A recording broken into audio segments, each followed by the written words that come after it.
right. See, turn on the camera. Camera.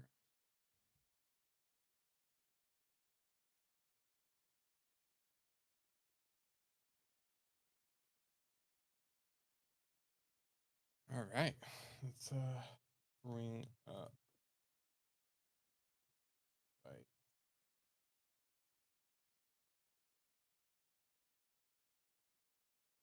Invite Keith. Uh, invite.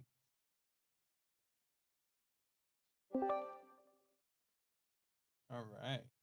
How are you guys doing, Keith?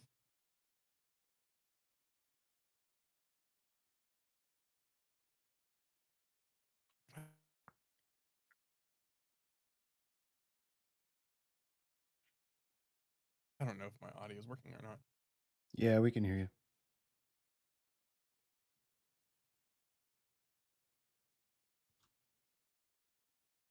Um, Perfect. Do you have Keith? Do you have the ability to invite people up if you right click on their names at the very top? Does it say invite when you right click on somebody's name? No. Okay. Um, no problem. If anybody else needs to come up, just say in the chat. Um, and I'll get you up here. I'll wait for ice. How's your fast track going, Keith? I cannot hear you.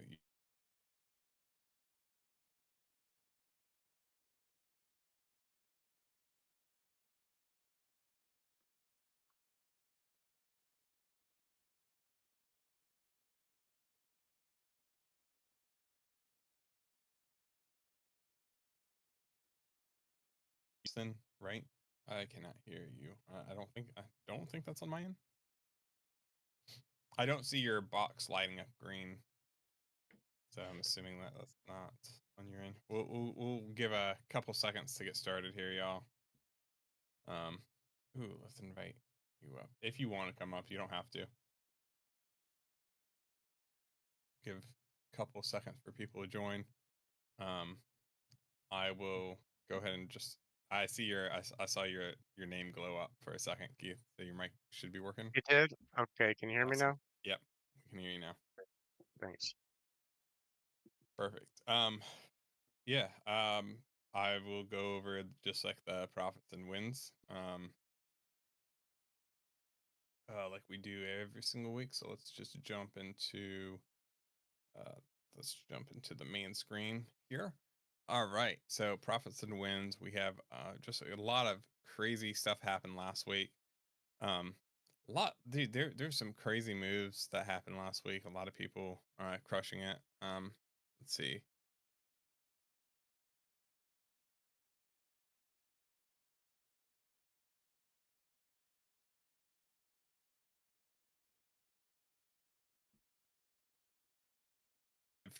I've tried twice now to I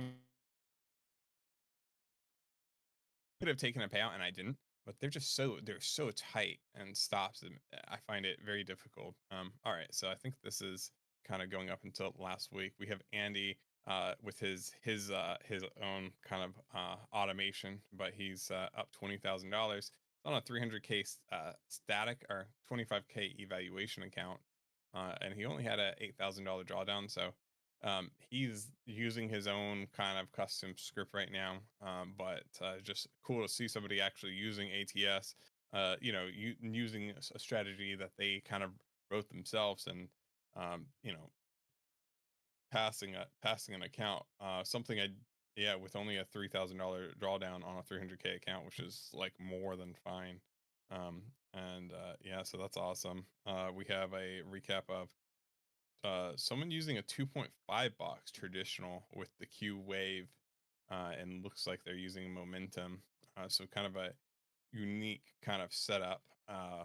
Taking 3 wins, 1 loss, not spending too much time in the market. Jay just Jay just crushing it. Holy moly, that was okay? That's an eval. I was like that seemed. I was like 20 grand in a day, but 55 That's quite a bit. trades. Huh? Yeah, that's quite a bit. Yeah. But I mean, that many trades is harder to do that. And like, if I'm trying to pass an account in a day, a lot of times I'm just YOLOing the whole account in one direction. If I'm just trying to get pass an eval fast, it depends on the prop too. Like, I'm not doing that on like my funded futures where it's like 85 bucks is like it's not worth the risk to reward. But when you're on Apex, I think it is worth it. So as long as you don't get probation, that looks like an eval to me, just because they're just making $33,000, but maybe it's not. um let's see, kind of scroll up. This is you using the automation from last week. I'll let you talk about that here in a little bit. Just the NinjaTrader automation. And what I wanted to get up to was Mike had another payout. Mike's actually up there in payouts now. Mike is he's definitely in the 5-figure club now in payouts, because earlier he had a couple payouts that were like 5,000 a piece. I think he had 3 of them. So yeah, so he's getting up there. He's probably, if he continues growing, I think he might even hit the 6-figure club this before the end of the year. We'll see. Um Andy with some more of his automation. Yeah, I mean, there's one of my accounts. It was just one four trades, 100% win rate. Um and let's see, what is this? This is, I don't know what I was trading. I've been trading the way that I trade right now is I'm trading different assets under different accounts. So like I have an account where I'm just trading ES. I have an account where I'm just or some prop accounts where I'm just trading oil. I have another prop account where I'm trying to trade plat on prop, but it's hard because a lot of if I don't know if it's possible or not. So a lot of times I'm just testing different ideas on different props. Um, but I did post a couple of my accounts today, 2 of them. Um, One was this one right here, which is only $269 today on this account. And only a 50% win rate, but my winners were bigger than my losers. This is only trading 2 M and Q. And this was not me trading all day. But I mean, kind of gives you an idea of like, you don't have to. I guess that's something that it's like I want to show people, because it's like you don't have to trade NQ contracts. You can trade micros and be profitable. You can trade micros and make 200, not 250 bucks every single day, but you can make a couple $100 every single day trading 2 NQ contracts, or 2 MNQ, right? And if I'm probably going to go up to trading 4 on this, because I want to try to average, be in that ballpark of like $500 a day. But this is me trading. Yeah, this is me trading. Try to think on this account. Yeah, so this is M and Q, 100%. That one's M and Q.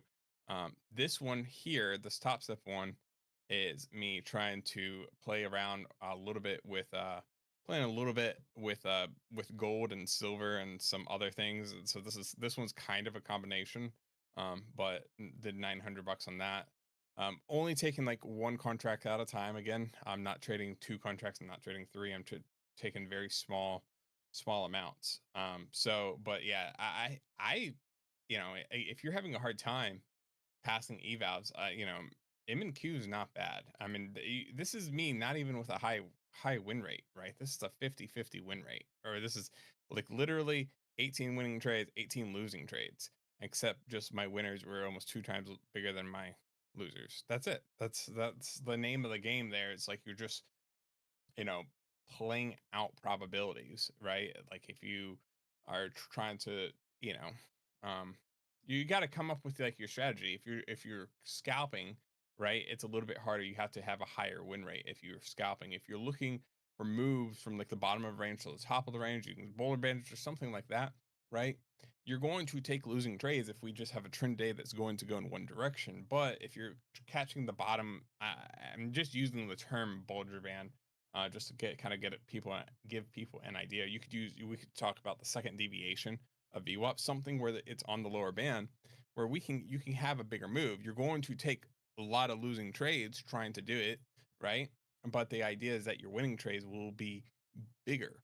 And so there's more than one way to trade. And so that's kind of why I'm kind of experimenting with some different accounts. And even today, at the end of today, the account. So I have another account where I'm just trading the last hour of the trading session on in queue right now. And that account, I only did like 124 bucks today on one NQ contracts. It only took two trades. The setup only happened twice.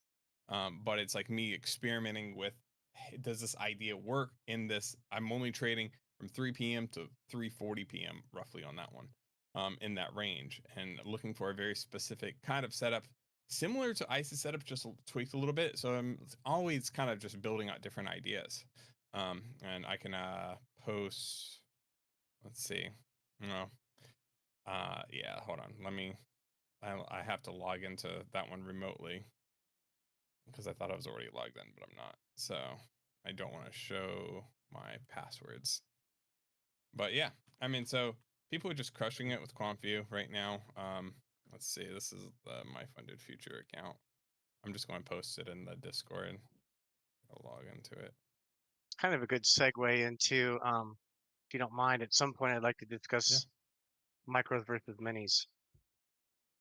That you Keith, saying that? Yes, that's me. Hmm. Yeah. Yeah. All right. And so the last one that I was going to show really quick is this account here. This is today. You can see the average trade time only being, I was 11 minutes because I was trying to hold out to let these trades play out, but they just weren't playing out. I only took two trades towards the end of the trading day. So that's kind of it. And it for people that are wondering why I have like remote uh, setups is so I can be logged into multiple accounts at the same time. So um, a lot of my,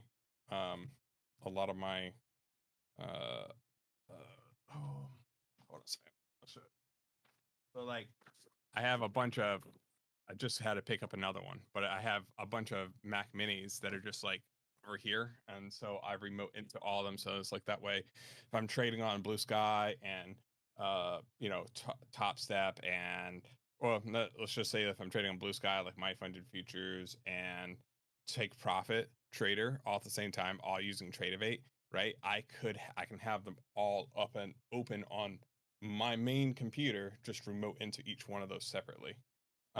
And the reason why a lot of times when I'm doing that, why I'm not just using a VPS is because a lot of prop firms don't like VPSs, and I don't want to change the location just in case. But that's kind of just an idea. The other thing, the other thing that I wanted to just touch on, and then we'll move on to, is for people, because I have got this question recently, um, and I did have it already pulled up. So if you go in the voice chat right now, I'm posting two links for people that were asking. Those are the two battery backups that I use um, for my internet. So I keep the lower one, the 700-watt ones on. I have one that's on the modem and one that's on the router. It'll give you like an hour of runtime if the power goes out, and every single time the power has gone out, my internet stays on. It doesn't like shut off. Like the Usually the internet coming to the house is fine. It's just the modem doesn't work. So by getting that one, it's like 55 bucks or something, or 60 bucks, maybe 80 bucks, whatever. The cheaper one is what I have on the modem, and I have one on the modem, one on the router, and it works perfectly. I don't keep anything else plugged into them. And then the Cyber Power, the 1500-watt one, is plugged into my main computer, and it saved my butt. It's well worth it, because usually when the power goes out, it goes out for a couple minutes, and this just makes it so the power never goes out. $400 investment, and it just it's definitely has paid for itself. So I know some people have asked me about that. I want to go ahead and share that. Let's go ahead and jump over to Keith, and let's just talk about micros versus minis and kind of your thoughts on it, and also update on your accounts too on Okay. Fast Track. Hmm. So, a couple additional words on the battery backup. My background is in IT, so I have that cyber power, like that he pointed out. The cheaper the battery backup, um, sometimes you'll pay for that because if you get the $120 ones, they're not made for the battery to be replaced. And batteries are supposed to be replaced in UPS systems every 3 years. In addition to that, it's best to have one that has a USB cable to go back into your computer because the point of a battery backup is to have your computer safely shut down within a certain time period. Most people think it's to keep things running. In the case of modems and routers, I also have battery backup. And then, of course, if you're running on a VPS, that's independent of your local power, though you certainly do need internet to be able to manage that. Okay, on the subject of micros versus minis, I'm a relatively new trader. I've only been trading since January. I found QuantVue in February. I'm all over the place. I'm messing around with automation, messing around with manual trading. The one thing I've found is that I am unable to keep accounts if I trade minis. Now, I'm sure there are plenty of you that are successful in doing so.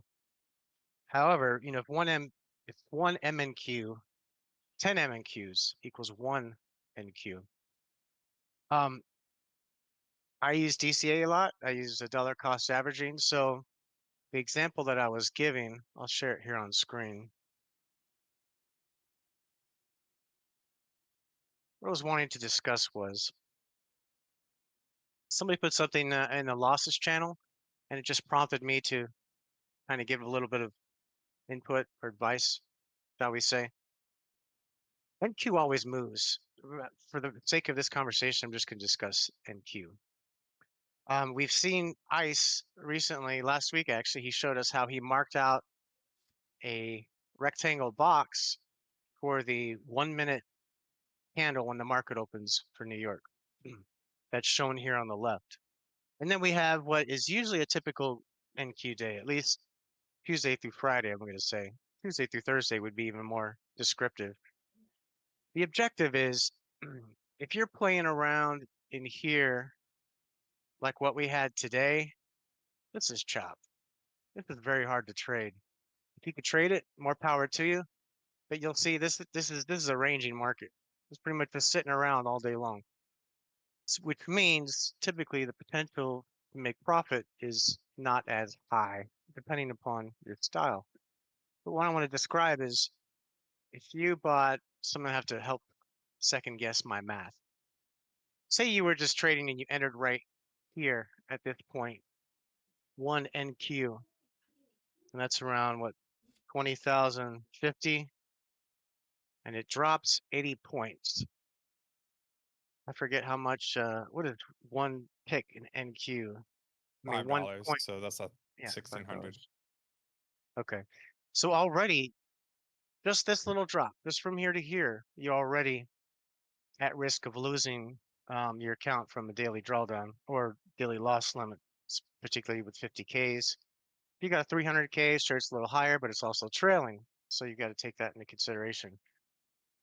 Point I'm trying to make is when you're sitting there, if you watch NQ, you could see when the market makers move things around, and you could see it because it'll suddenly drop for no reason. You're like, okay, somebody sold, and then it kind of hangs around, and then it'll drop again.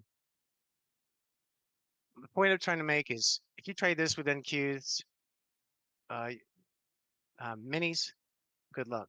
But if you entered, say, one micro right here, even if you entered up here and you added one every 50 points that it went down, at some point you will come out into profit. So all I'm saying is wait for a big move. Don't try to guess the bottom. I listen to Top Step TV while I'm trading. I use it as Confluence because I hear what they're saying, and what they're saying gives me a little bit more feedback and confluence to make my own trades. Naturally, when you're trading with your own money, like I am, well, with Fast Track, there's no evals, so I see that as if I earn it, it's my money. So in that case, once you enter a trade, okay, so one micro, here I've got this up on screen. So you can, NQ, if you look at it day by day, it can move 200 points, 300 points, 400 points. It can even move beyond that. If you add up how much that would be for one NQ, it's a considerable amount of money. if you add up what it is for one MNQ, you could see here that even with a 400-point move, you would only be down $800 if you made all the mistakes, didn't choose where to get in at the proper time, etc. If it moves 400 points, the odds are usually that it's going to come back. So all I'm saying is, I've got my first 6K payout coming, and that was only half of what I earned. I've got another 6K 3 weeks from now. I'm trading 4 fast track accounts. And what that looks like is this. Now, granted, you see I didn't trade every day, and FOMC I think was right around here. I started to get a little sketchy, and I actually stopped trading early. But you can see it doesn't take much to rack up. This is 12K. What's on the screen is 12K. It's What's across 4 accounts, how micros many only. contracts? 1 up to 4. Okay. So usually, I'll only add if I trying to average in because it's going against me. I don't often add when it's going in my direction, only because that's just not my technique. Mm. But you see the totals on screen. Obviously, the more you spread out the risk, so I have 4 fast track accounts, 25K. The drawdown's 1250, but once you earn 5%, which is 1250, so that would be 5250. It stops trailing. Mm. So at that point, you start to get a pretty warm, comfortable feeling. It looks like Top Step does also. It stops trailing. And you keep going and you trade. Um, I'm gonna say that shooting for $100-200 is probably a good idea. So now I bought 4 more. If I trade across 8 accounts, could chop these numbers on screen in half and lower my risk. So that would be like if I traded and uh, made profits half of what you see on screen across 8 accounts, it would still be 12K in 3 weeks. That's a Mhm. lot of money. So it's just to say that NQ moves much farther than minis can withstand. So you could probably in this one day, you probably could have um, blown out at least 3 or 4 accounts just from what you see on screen. This is only market open to 130. And so that's Mm. a good example of why to use micros. There'll be Yeah. some videos here coming soon. I'm going to make some tomorrow about using limit orders, using stop orders, and things like that. This just goes to show that consistency pays out. Uh, And uh, when I for each one of those contracts, it was rare for me to make a profit over 30 or $40. Sometimes I'd sit there and I'd be pecking away at $10 a piece. So I mean, it just depends on your style. But if you want to withstand long term, switch to MNQ, the micros, and observe the difference. So that's why I wanted to show, because it I took will it say, took me from no payouts to my first payout, looking at my second. So nice. Congrats, man. thanks. Um, I just want to say something about DCA because like I've traded DCA before, right? I think we all have at some point. So if you've been trading for a while, it is not something that you can do on Apex. I just want to put that out there for people, and I also want people to know that it it is not something I would do on my personal account. Just because it works a lot of times until it doesn't. And one of the statistics that I think is really important to look at is something that Anthony has posted in the channel, which is when it comes to pivot points, where intraday he did it with SPY, but you can kind of also apply it to QQQ and NQ as well. But if we go below the S3 pivot, right? Statistically on SPY, if we go below the S3 pivot, right? There's an 80% chance that we will close below S2. So it means that even if we have a 400 point pullback, right, that are 400 points going down, and we are coming up, and say S2 is only 100 points above that, there's there's only an 80% chance that we're going to close above that S2 for the day if we have a really, really big trend day. So with DCA, you know, we don't get those days all the time, but when we do, and if you are heavy DCAing down, right, and on that little pullback back to S2, you decide not to get out, and it then continues, you know. So that's kind of where you have to be careful with DCA, is once we start going towards or near S3, you have to be really careful. Once we're near S3, you know, that's where like, you know, any type of pullback, if you can get out for a little bit of loss, I would recommend it, as long as we're above S2, right, and R2. I think DCA works great. As soon as we get outside of that range, it's in my experience just hasn't worked out as well. I've definitely have, like, I mean, blown accounts. But to that being said, if you are DCAing, here's the thing about DCAing, um, is that I think it's a great way to get to a payout. I really do, because it works until it doesn't work. So it might work for, say, 34 days, 34 trading days in a row. You've already got 4 payouts, and then the day it doesn't work, you can get the accounts again, and it will probably work for another 20 days. Like, statistically, I think I built it out into a script. You can see it like build, build, build, build, and then the day that it fails, where it just never came back, you know, it happened, I think roughly it was like every 34 days. When I built the way that I built it out, seemed to fail like every roughly 34 to 34, like 50 days, in that range. So I don't know how long you've been DCAing, Keith, but that's kind of been my experience with it. um Yeah, and if I can, if I could, can I show something else on screen? yeah, go for it. Okay, so I'm not much of a nerd when it comes to statistics and analysis and things like that, and I don't think Gucci will mind me sharing this. So I found out about this guy on Top Step TV. It's a website called Edgeful. So they must have been collecting data. Maybe they're using AI and machine learning to do it. You just talked about gap fill. So I got a 7-day trial to this, and then I forgot to cancel the trial, so I'm kind of stuck with it for the rest of the month. But if you'll look and see, it actually has everything that you described. It will actually show, Hmm. say you're looking at gaps, it'll show you what days fill gaps. It also has pivot points somewhere in here.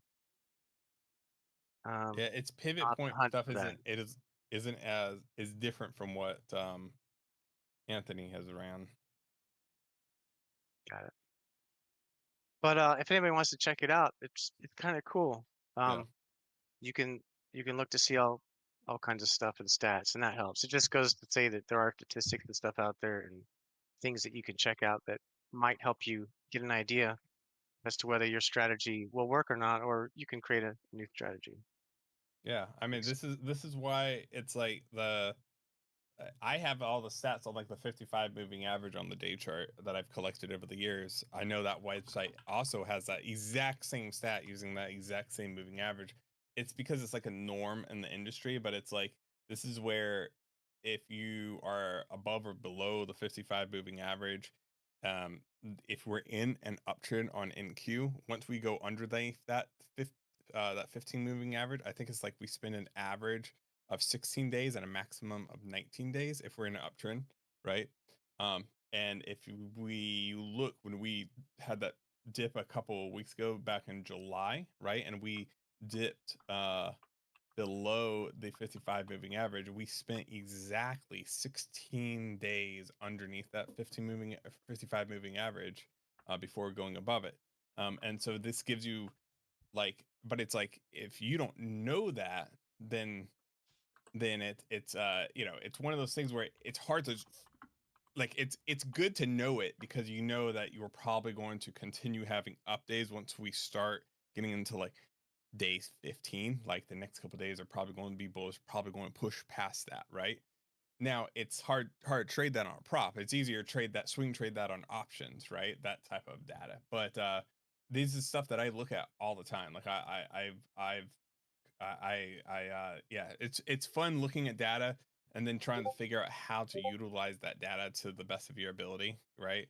And then you'll find out a lot of data won't set you up for trades, but will keep you out of taking bad trades. And you know, the pivot pivot data is the perfect example of that, of knowing that you have a 80 like it's going to be hard to trade a negative, if that makes sense, because you just know that there's an 80% chance that we're not going to go above S2, right?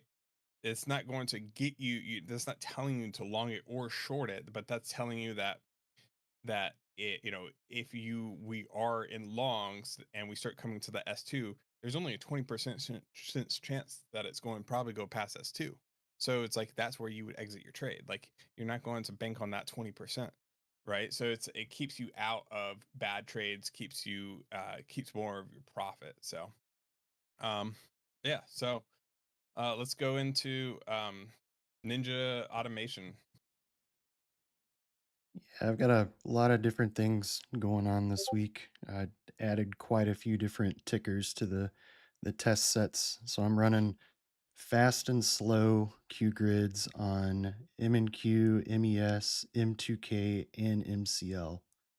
I'm kind of trying to focus on Q grid right now to kind of narrow down our settings a little bit and come up with best solutions for trading. So far it's going okay. Last week was kind of the outlier, I would say, in my data set, with rollover week and the mess on Thursday.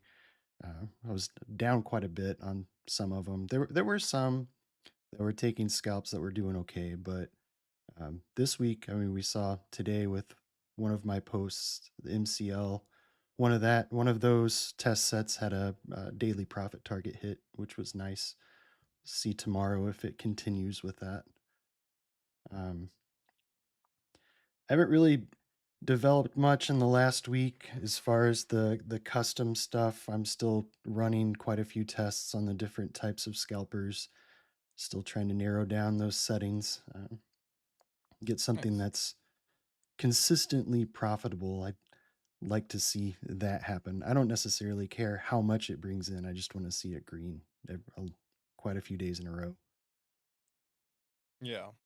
I think that's like the hard thing with like some automation, especially when you get into like scalping automation.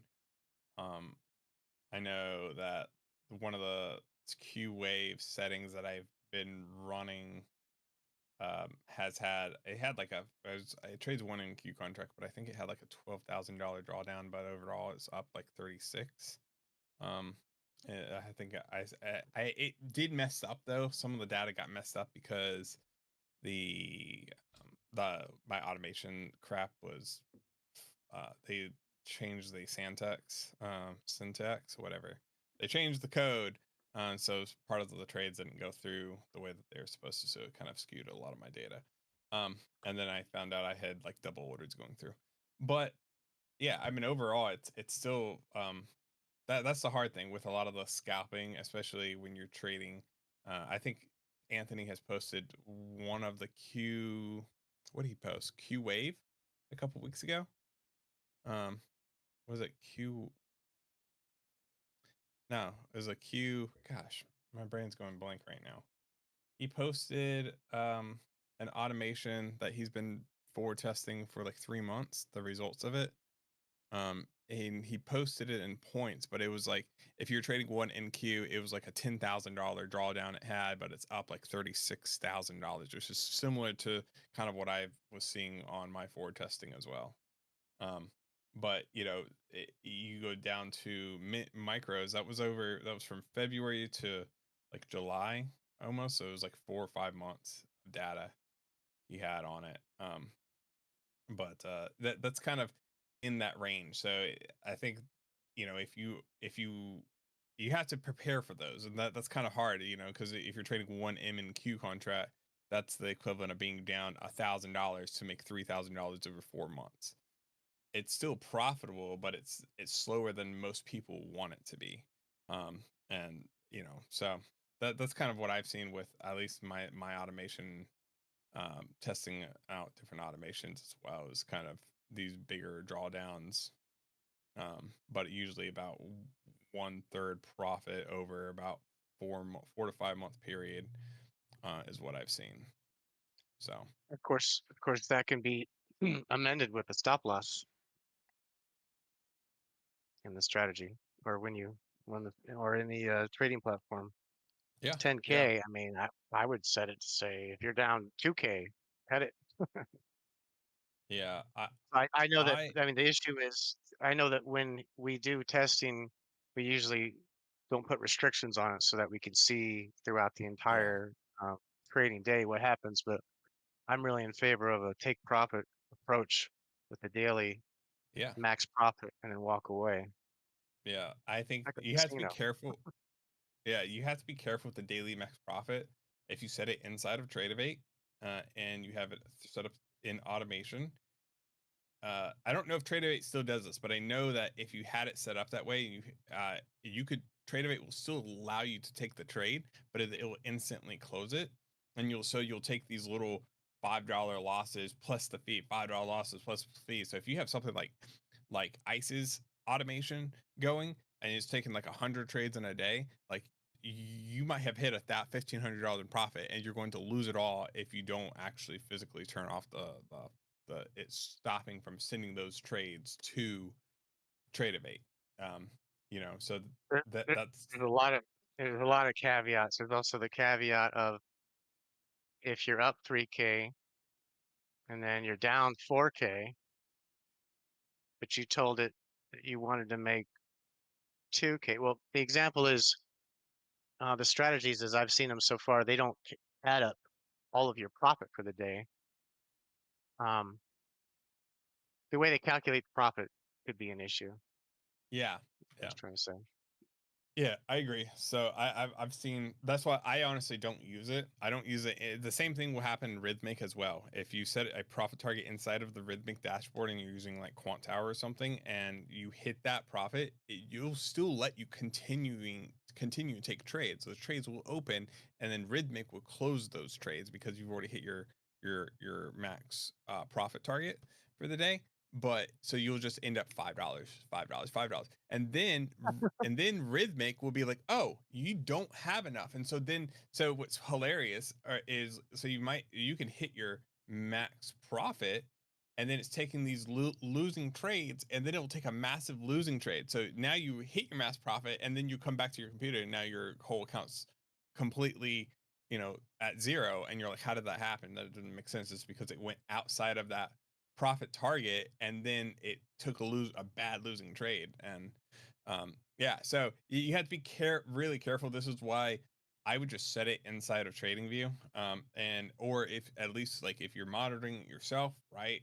That way you can shut it off yourself. um yeah, so that's kind of sometimes one of the things that I've seen a lot of people do recently is semi-automation with taking the trades and then they're closing them manually, which is kind of an interesting. I know that there's somebody, forget his name. I talked to him recently about it because all his profits and wins, he's letting um what is it called, Q Chronos initiate the trade, and then he's just manually exiting all his trades. So it's kind of a interesting approach. Um, I do that. I do that yeah, sometimes. Sometimes it helps me see when I've entered into a trade. So I've got Trading View, and it gives that little sound when the alerts go off. And when I hear that, it prompts me to look at my screen, and I can say, "Am I in the same direction? Am I not in the same direction?" And it kind of gives you a little bit of a yeah, more confluence. It can be helpful. yeah. Today was horrible. Like I am so glad I was not at my computer or until about 10 today. And I probably wouldn't have traded till 9:45 till the news came out today. But man, I feel bad for people that traded night like in that first 15 minutes. I mean, even afterwards, I mean, really, even until like 10, 12, 10, 10, 10, 10, 12 today, it was just so choppy and so nasty. It would have been, I could see how you could blow an account trying to take both ways, over and over and over. Um, Definitely. You go one way, it yeah. goes the opposite. Yeah, it was just nasty looking. And I mean, the only thing that like it's the stacked balance chart, I don't know, like maybe could have saved you a little bit just because we were kind of range bound by some of that stacked and balanced. Like the stacked and balanced chart looked pretty decent actually. If I uh I'm just because I didn't trade this morning, but this is why I keep the stacked and balanced chart up, just because it's kind of like this is the 930 open, and so you can see where we formulate kind of like these bullish order, or not order block, but stack and balances. We have this one right here, so we're just stuck in that range between these two. So I would probably only be looking for longs off of potentially this zone here, and then maybe shorts off of this zone. This is the news candle, the 945, and then you can see we have this. This is weird when this happens, when you get a stacked imbalance that's the opposite of what it should be, off of a news candle, um, but the buyers like don't appear. It's because buyers were here, but then still it's a very confusing. I think that that's a glitch in the data, but it makes me very nervous for when that comes down, that it could accelerate. Anyways, but I mean, you can see like even once we on that news candle, we kind of still respected with inside of those stacked imbalances, right? These two right here, that range candle literally just went from one to the other almost. And then once That, we that, pushed up a little bit, that yeah, is that a trading view chart you might be willing to share at yeah, some point? yeah. Okay, cool. I've shared it. I've shared it. Okay. It's literally um literally it's a stacked and balanced chart inside of TradingView. So like on a 1 minute. So if you, it's got volume footprint chart, right? Inside of TradingView. And then the settings that I have changed is nothing has changed except the colors, and some of the data that it displays I've turned off, right? But the big things that I've changed was the imbalance level on NQ. This is only for NQ. My ES settings are different, and every asset is different on the imbalance percentage. But my imbalance percentage I changed to 400, and then my stack levels I changed to 3. And you have to make sure that this is checked. And this will show you the stacked imbalances. So, um, but yeah, I mean, after we pushed up, like you can see how we even formed like this bullish stacked imbalance here as we pushed up. Once we started to come back down, we came down to that stacked imbalance, and then kind of like opened up, pushed up again, went into this stacked imbalance, then continued down and broke that stacked imbalance. So it's kind of like if you can kind of just pay attention to the stacked imbalances, it's still choppy. I mean, this is still horrible to trade, right? But it's like if I'm looking for a short, I'm looking for a short off of this stacked imbalance here. I'm looking for a long, I'm looking for it to come down to this stacked imbalance. So I would not have long this. I would have missed this. But if I'm looking for a short, I would have waited for this stacked imbalance. On keep in mind on the third touch, a lot of times it will break third, fourth touch, right? So you can see that we've taken out some of the stacked imbalance here. So now if it comes back up, I would expect it maybe to go higher, but then it's like you're looking at the tops, and so then we come down. I probably just wouldn't have traded any of this in this range, but you can kind of see how it would work out. I would still be potentially open for long off that bottom stacked imbalance, which is would have happened here, right? You can see how we wicked it and kind of came back up. But then we formed a stacked imbalance. You can see how when we came down again and up again, you can see how we rejected off that stacked imbalance again. The nice thing about the stacked imbalance chart too, if you're looking at imbalances, is that you can have really tight stops. Sometimes we'll go a little bit higher. A lot of times I'll be looking at the level, like if this is like a strong level, like this is a whole number like 80, right? Like that's a strong level. I don't need to put a stop too far out, right? Thinking that that 80 level is going to probably be respected, right? So you can have a really tight stop and then like have your profit down out towards here, or even the previous low over here. So you can have, a 5 point stop with 20-point take profit. So the problem with the stacked balance imbalances is days before news. A lot of times we will have really bad um, really bad price action. There's not a lot of volume. So sometimes, like there was a day a couple of weeks ago, right before, what was the big news day that we had, where it just like went, what was it?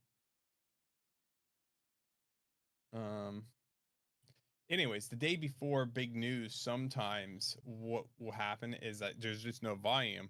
And so two things can happen on a stacked and balanced chart then, is that you'll just get a bunch of stacked imbalances, uh, all at the same time. Um, and it doesn't mean anything because there's no volume in it. So you just had, that could be one person to just bought, right, and created its own stacked and balance off no volume. So that stacked and balance doesn't mean anything then, right?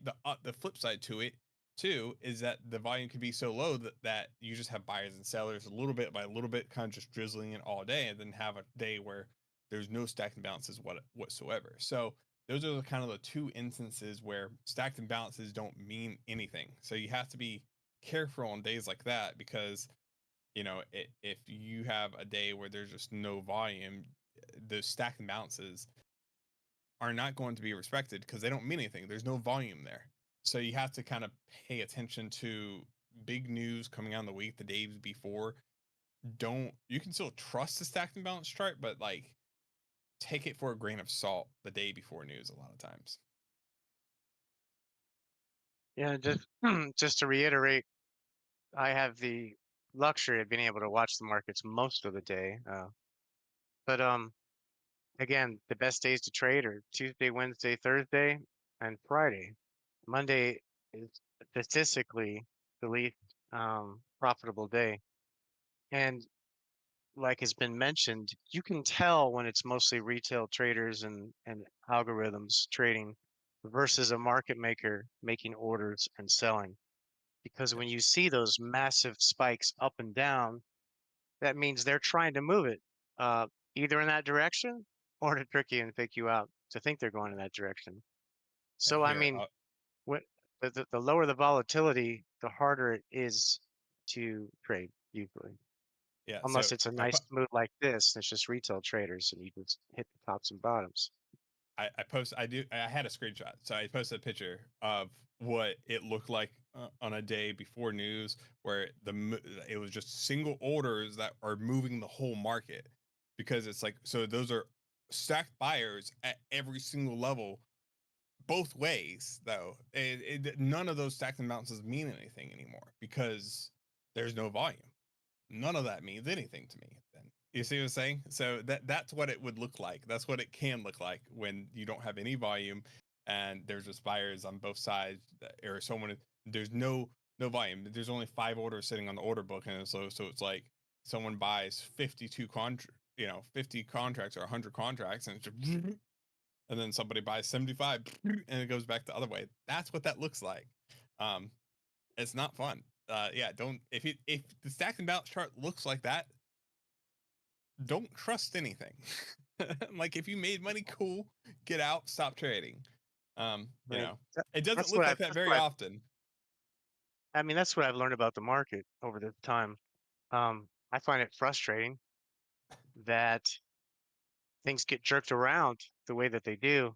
However, somebody reminded me at the same time that it's that volatility that makes the market. Without that, we'd just be sitting there and we'd all be pecking at each other. Mm-hmm. Yeah. Yeah. I would say that volatility is good, and it's also like, it's interesting because, like, for example, I have tried off and on for years to trade the Nikkei 225 at night because I think it's interesting. Um, I've made a little bit of money. I've lost a lot of money trading it too. Um, but the question is like, it's not something I would trade during the day. It's something that I'm going to trade during Asian market from 7 p.m. to like midnight, right? Just because that's when a lot of the volume of that moves. You have to know this about different assets. Like oil, a lot of times will start to move at 6 a.m. Why, I don't know, right? Um, I don't know enough about oil to tell you why it moves at certain times and why it doesn't. Um, Gold, you have currencies, you have a lot of things in futures that you can trade. For the love of everything, do not trade soybeans. I will, if you message me saying that you're having a hard time trading soybeans, I will ignore you because that's just stupid. Like it doesn't move. God.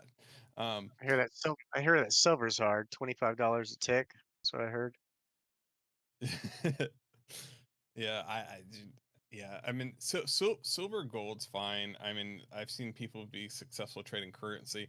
I knew a trader that was successful trading corn, and I know zero thing. I have no idea how he was able to do that, and I don't even know if that's something that you can do on prop. Um, and I had known nothing about it. I don't know how he was successful trading corn, but I showed me his P&L for the year trading corn. So like, I mean, you can do it. It just doesn't mean that like there might not be any answers for you, not from me, on how to, you know.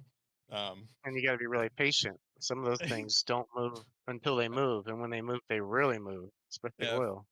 I have a friend that trades a really weird future, and he like his first trade of the year was like 3.5 months long. Um, and he made like hundreds of thousands of dollars off of it. But it was 3.5 months for one trade. It takes like 4 trades a year, right? And if he's wrong, it sucks because it's like he's really wrong. It's like he's risking hundreds of thousands of dollars at the same time. I don't have that. I don't know. I don't have that stomach. I can't leave. I don't like leaving trades overnight. Um, it makes me nervous a lot of times. Like I'm thinking about it. It's harder for me to sleep. I just don't like doing it. So I typically don't. Um, Unless it's like I don't know. The exception to that would be I've done it with natural gas. I've done it with oil. Natural gas moves a lot slower than oil, and yeah, there's certain things that aren't worth trading too. Like where things are just like uh just they move slow and they have very low cost, right? And so, and to see any type of profit, you're holding those trades for hours and hours and hours. Let's see. If you want me to, what's the market look like without institutions? Try trading Asian markets. Yeah. Yeah, exactly. Where it doesn't move at all. You get like one big spike at 6 p.m. and like sometimes you can get like the weird trends during Asian markets, but yeah, I mean Nikkei 225, gold, silver seem to trade okay during Asian. That's kind of and some currency pairs or currencies. I, I don't. Again, I'm not too familiar with that time frame. Um,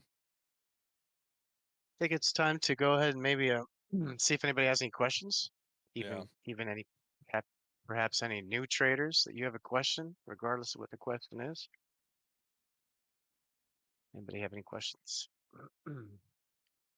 See, I mean, the problem is, I found it's easy to trade for me when there's no institutions because it's kind of reliable. It's usually like a sine wave looking pattern. It's when they Mm, start to jerk it around that all bets are off. Sometimes they'll come in and then they'll step back.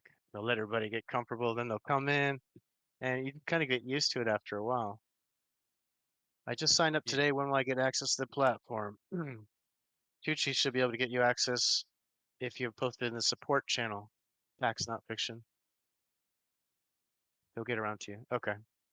It'll be Okay. shortly then. Yeah. I know he's doing some stuff.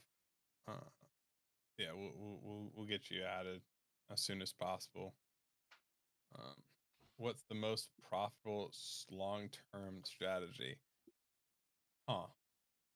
It's hard. I'm going to say we don't have enough data to determine that. And that depends on many variables. One being, well, first of all, are they talking about manual or automatic? Yeah. I mean, like what I will say about Automatic. that would be that the most profitable strategies for me over the longest period of time have been based on a 15-minute chart. Um, and part of that is that I, there's reasons for that, but it's also like you can back test further on a 15-minute chart. You can get a little bit more reliable, but the problem with that is like if I open up problem with this is just like sometimes if you go through like a sideways action trading a 15-minute chart, right? You could go months without seeing profit, you know? So that's kind of the kicker with more reliable, I feel like, strategies that are based on like a 15-minute chart. Like for example, I have one that's based on order blocks on a 15-minute chart. And in I'm actually pulling it up so I can tell you. So in October 2nd, 2023, it was at roughly about like um so from October 2000, I'm just going to give a date range instead of numbers. So from October 2023 to May 2024, it broke even. Like literally it lost money for all those months in between. So for almost a 6-month period of time, and started trading sideways and kind of traded back up towards profitability. So that's the flip side to the 15-minute chart. If you're basing a strategy off of it, is that you could go 6 months with it being break even. Now from May to now, it has gone up probably a little bit, not that much. But yeah, so it went 6-month period of time without seeing profitability off of a strategy that works statistically over time, very much in your favor. But for a 6-month period of time, it literally lost money. So that's the problem with going with something a solid strategy that's based off a higher time frame.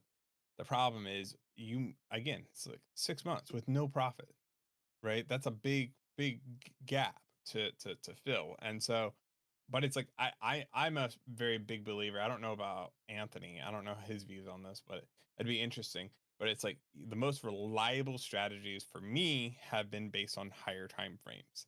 But the higher time frames that you go out, it seems like the longer period you can have for these break even. So if you go up to a 4 hour, you might have a year that's break even, right? But overall, it's profitable over the long term. 15-minute charts is like 5-minute charts. You might have a couple months or 1 month, 2 months that's not profitable, right? As you go down, you uh, as you go down, it's less reliable. I think, or in long term scenarios. Um, but so it's just more overfitted for the current market. If that makes sense. So you go down to like 1 minute, go down to like a 2 minute. You're overfitting, I feel like a lot of times for that current market condition, something that might work for the next 6 months might make you a lot of money, but maybe 2 years, 3 years from now, that strategy is not going to work at all anymore. So that's kind of my idea with strategies, at least from my experience with different strategies. Um, uh, I have seen the most success over long-term periods of time on strategies that have been based on like 15-minute charts. Sorry. All right. That's where I'm going to kind of end that. Um, Yeah, okay. And stretch for my personal favorite is QSumo, just because I like the simplicity of it. I usually use Renko, probably 5 seconds or so. yeah, a lot of people have had success on the 5 second. It gets rid of a lot of the chop. Um, I mean, one let's of the things that I think people could revert to when they're concerned about chop or concerned about taking profit is to use these strategies that have the dynamic and static take profit available within them. So I mean, if you're just saying I want to close out every $30 profit, you can do that instead of having it sit around, move up, move down. So it's just another consideration.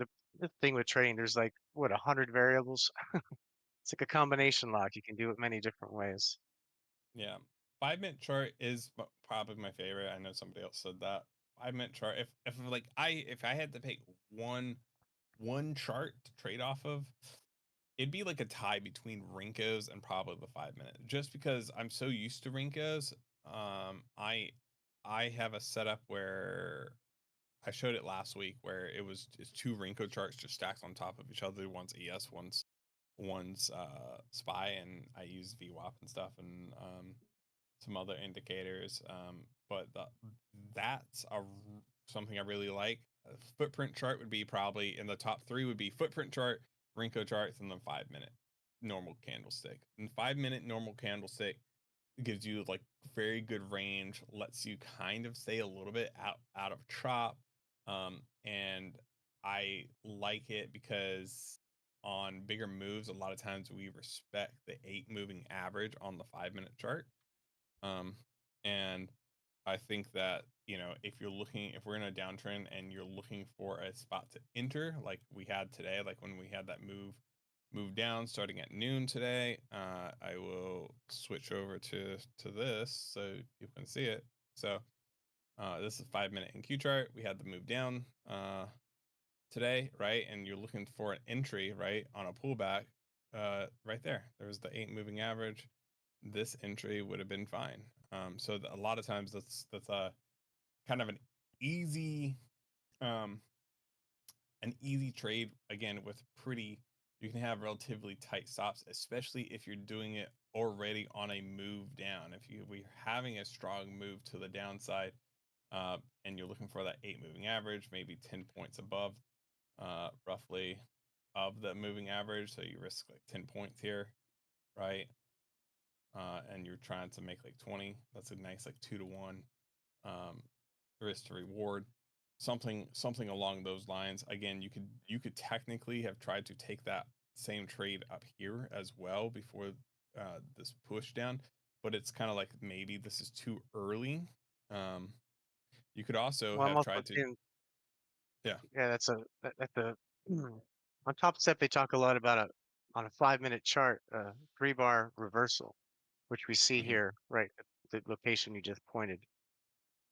Right here. Uh, so it is important to look at multiple time frames. So I can say that I wasn't doing too well when I was trading when I first started. I was trading 5 seconds, 10 seconds, and so the view that you have is very small, very macro. And then when you get a big move, it blows off your screen.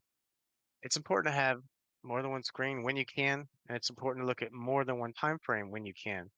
Just because there's a trend up or down, if you zoom out, you might be on the opposite trend. Yeah. So it's just it's important to look at more than one time frame. That's what I was Yeah. getting.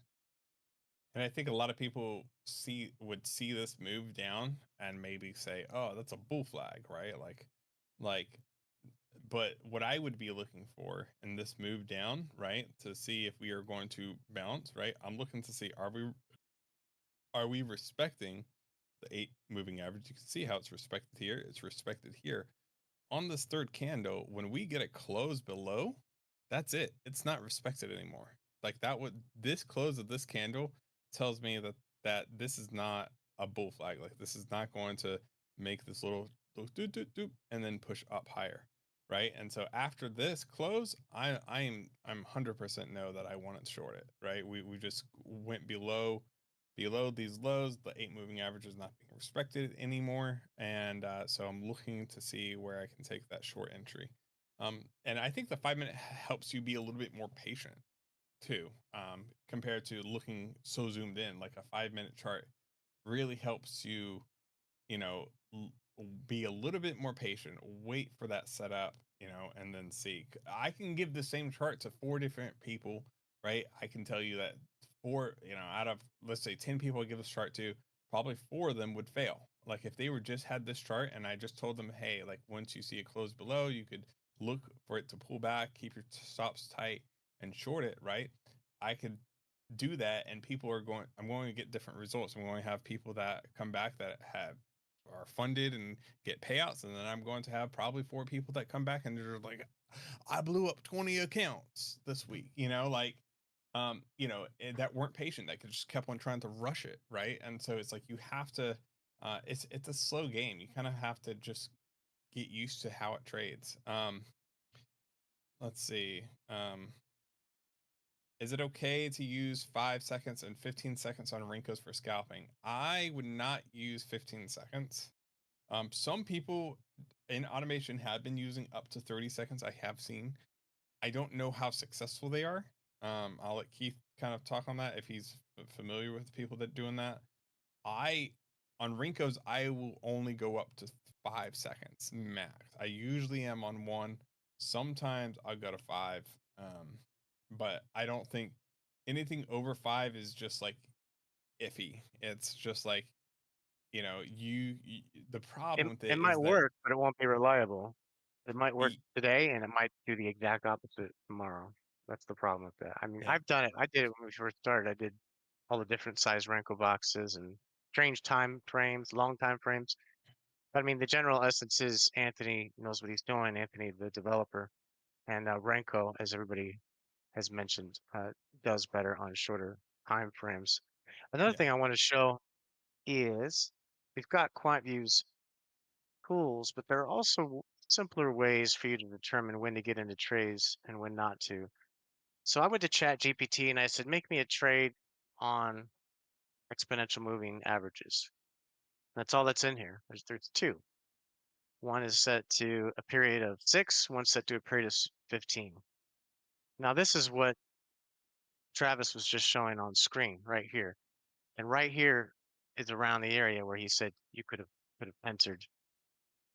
And that's indicating that if you add something simple like that, there's simple moving averages, there's exponential moving averages. I'm playing around with exponential because they respond a little bit faster. But even if you were to just follow a chart like this, so when it says buy, buy, when it says sell, sell, you'd probably do pretty good until you got into this chop. And automation doesn't do well on that kind of chop because by the time you'll notice here, and this is how some of the strategies work. Once there's a crossover right here, that's why it did a buy. Then it came back down here and it might do a sell below that buy. So you just lost money on that trade. And if it just keeps doing that, that's why stop days are hard for automation. Because by the time it takes the trade, it might already be close to moving into the opposite direction. And there's a little bit of delay. There's a delay from when the alert is fired off to when it's received by whatever system you're using, and you add all that up, and then there are times when TradingView won't send an alert, which is a problem. I just wanted to show that there are simpler ways without having all these different strategies and buttons and things like that. And if you add exponential, you might find it pretty handy. And that's all this is just a fast period of 6, a slow of 15. And that's it. I just wanted to show that. Thank you. yeah, yeah. I mean, yeah. There's I think the big thing for people to understand that are new to Rinkos is that the time is how long it's going to take for for those your Rinkos to print on your chart. So it's like your chart's updating every 1 second. Your chart is updating every 5 seconds. Your chart is updating every 15 seconds. As you go further out, your chart's now only updating every 30 seconds, or every 1 minute, right? The thing for you to understand is that your alert on TradingView only can be sent out once that time frame is done.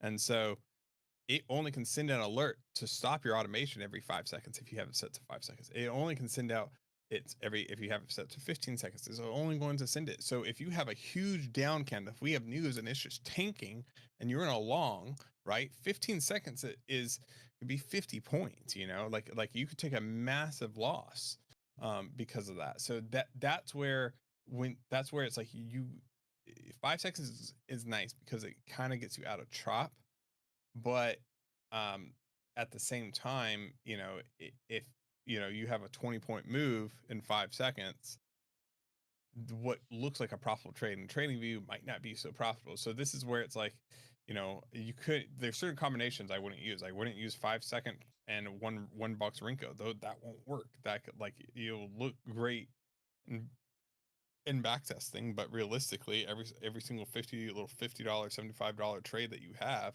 might have been a loss because of the update. So that's how the Rinkos work. So yeah, I mean, do you want your your alert only firing off every 5 minutes? It's going to look great in back testing, but it's not going to work at all in forward testing. So I mean, just keep that in mind. if you got the 10 to 15K drawdown, go for it. Most of us don't. Dude, yeah. now, so we did relaunch the 14-day free trial for people that are unaware. QSumo, will it make it to NinjaTrader? Will QSumo make it to NinjaTrader? I am not. I'm sure that's not a question for me. It's a question for I you. vaguely recall Anthony saying no, I believe. Okay. We can look. I'll Yeah. look it up. We'll Yeah. I don't. we're I don't. note we'll note that you suggested it, and we'll pass it on. Okay. Awesome. Um. Yeah. And I mean to be. Yeah. Um. Yeah, I think that's it. I mean, I'm going to probably try to do a little bit more videos coming up this week on some different strategy ideas. So, and if people have any questions, you can feel free to at me. If you have questions for Keith about automation, you can add it at him. You feel free to at any of the head traders as well. And maybe next week I might go ahead and try to set up another podcast. It's kind of set up with another trader. I want to start doing more of those podcast kind of episodes because you guys seem to really like those. So that's something that uh, I have in the works right now. But yeah. Um, Anything else you want to add, Keith, before we jump off? Well, that was all I had. Thank you. Yeah. All right. Make sure you guys like, subscribe to the channel if you guys haven't already. I'm gonna see you guys in the next video. Peace. Appreciate it. Have a good day.